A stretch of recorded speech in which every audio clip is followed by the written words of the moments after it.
Teenager is being held tonight in the Gregg County Jail in connection with a weekend murder and aggravated assault. 17-year-old Danielle Munoz was arraigned this morning. KLTV7's Jamie Boyum was in the courtroom.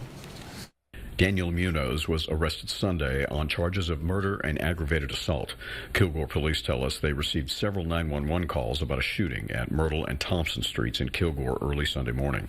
Officers arrived shortly after midnight to find a 16-year-old dead and another victim with life-threatening injuries. The second victim was airlifted to a Tyler hospital. The Northeast Regional SWAT team was called in. Investigators discovered the suspect, Munoz, had fled the scene. He was found at another residence in North Kilgore. In less than 20 minutes, a negotiator talked Munoz out of that residence without incident.